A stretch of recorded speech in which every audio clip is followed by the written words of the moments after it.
Yes, just like to give you my experience on a study that we looked at with the SROM.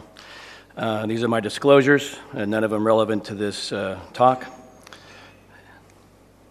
And my co-authors, many of you know Doug, Dennis, and Joel Politi. We all know that in total hips, proper femoral version is imperative to ensure stability of the hip, avoid prosthetic impingement, allow maximum range of motion. However, we know that femoral version is variable between hips, so the ability to correct for this abnormal femoral version might be of significant benefit in the total hip arthroplasty construct. So how do we compensate for that, and how do we adjust for a normal version? Well, with one-piece stems, you're limited in your ability to correct this, especially if they're metaphyseal filling. You have to put it where the anatomy dictates. Modular femoral components allow for changes in femoral version independent of how the stem fits in the metaphysis of the femur. The SROM, we've seen that this morning already. It's been around for a long time. Has a separate metaphyseal sleeve and stem, and they're locked together by a taper. And the sleeves have an ingrowth surface. You can basically put the sleeve any place you need to accommodate the proximal femoral anatomy. Then you can put the stem independently of the sleeve through any 360-degree arc of rotation you need. And I think most people agree that there's versatility of SROM in certain situations, revisions, dysplasia, post-trauma, where you have altered proximal anatomy. However, the use of the SROM in most primary total hips has been less accepted. I think many surgeons have a fear of fretting and debris generation at the modular junction. They perceive it's complex to place this stem. Perception that SROM's versatility would maybe not be necessary in a routine primary total hip. So the question remains, is there a need for modularity in a straightforward primary total hip? The purpose of our study was to determine the frequency in which the versatility of the SROM stem was utilized to change the femoral version. And our hypothesis was that the percentage of hips requiring this would be low.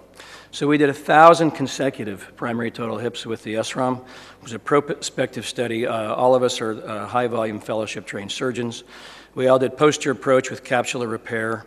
And basically, we put the metaphyseal sleeve in, implanted to match the patient's proximal femoral anatomy, essentially where you would have to place a one-piece stem. We then placed a trial stem anatomically, performed a range of motion, and if we had bony or prosthetic impingement or inadequate stability, then we would change the version of the stem until we had maximum motion and stability and a well-balanced hip. We then took the trial components out, final implants were placed in the same relative position as the trials, and then we measured the difference in the version between the sleeve and the stem. Post-op, relatively normal protocol, posterior precautions for 6 weeks, and then the patients gradually had to resume normal activities. We had 516 men, nearly 500 women, quite a young cohort, so an active cohort, 58 years of age. Most of the patients had osteoarthritis with a few other diagnoses sprinkled in. Most of the cups were pinnacle cups, and the results were unexpected, to say the least. Almost 48% of the hips benefited from a change in version, and of those 479 hips, about 78% of the stems required additional anaversion, 20% required retroversion. If we look at the degree of version change, there were 287 stems that had 10 degrees of version change. If we looked at those stems that required greater than 10 degrees, it was 19%, and 9% of stems required greater than 20 degrees of version change. We didn't find any correlation between the likelihood of changing the stem version and the age, the gender, the diagnosis, or the surgeon. In the 99 hips that required retroversion, 60% of those were unexpectedly men, and developmental dysplasia and rheumatoid were more likely to require retroversion than any other of the diagnoses. We had 10 hips, or 1%, that experienced dislocation within the first 3 months, and we would usually consider that to be something related to possibly component position.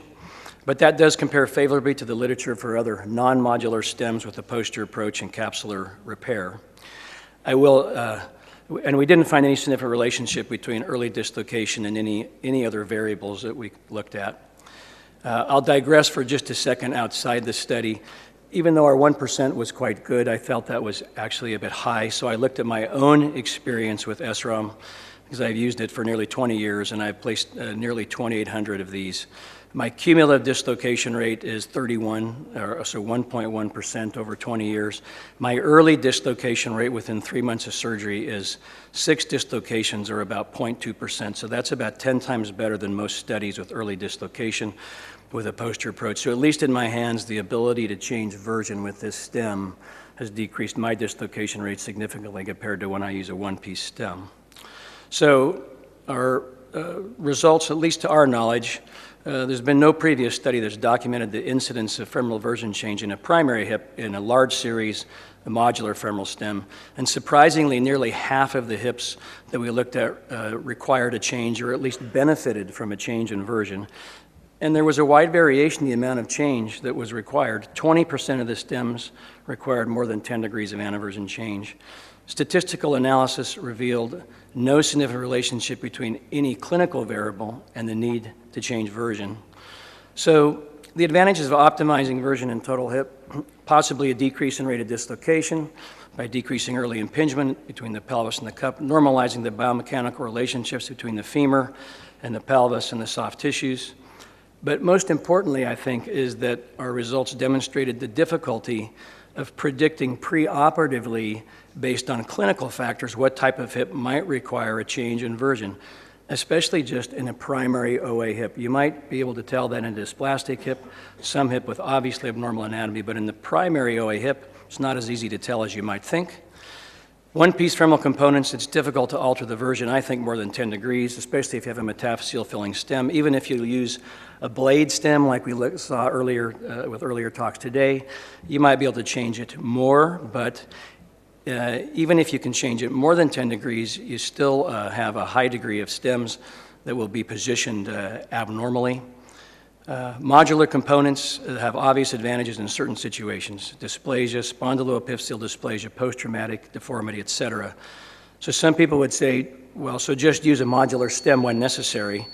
But in primary OA, it's not as obvious. We know that a significant percentage of primary OA of the hip is secondary to subtle anatomical abnormalities, such as femoral acetabular impingement. The problem is knowing in the primary OA hip when abnormal version will be encountered. So our study showed that it was difficult to predict ahead of time in a primary OA hip when you would encounter abnormal version to such a degree that a modular stem would be of significant benefit to the patient. Just a couple of quick examples. So this is a patient, obviously a high femoral neck shaft angle valgus, and you would expect that patient to probably have increased version. And you can see in the cross-tibral lateral, they do have quite a bit of version, but nothing too significant. Yet intraoperatively, you can see the placement of that sleeve, which is anatomical. It's about 70 degrees there of rotation, if you want to call that anaversion or what you want to call that. It's easy to change that now. I placed the stem in about 35 degrees of anaversion, so we took off about 35 degrees of version. And you can see in the post-op film, you can see that because the stem is in face, but you don't see the spout on the sleeve because the sleeve is rotated towards you. Now here's a case where I've already done the patient's other hip. His left hip needs done, looks very normal. Cross-tibral lateral shows maybe a little bit less version than normal, but nothing too outstanding. Yet intraoperatively, he has almost no version, about 4 degrees. It's easy with this modular stem to add 20 degrees of version. It'd be very difficult in this very oblong calicar to do that with any kind of a fixed bearing stem. But this gave the patient a nice, well-balanced, stable hip. So in conclusion, routine use of a stem that allows variable version may be advantageous when compared to a non-modular stem, primarily because it's not possible to preoperatively determine when changing version intraoperatively may be required. Thank you.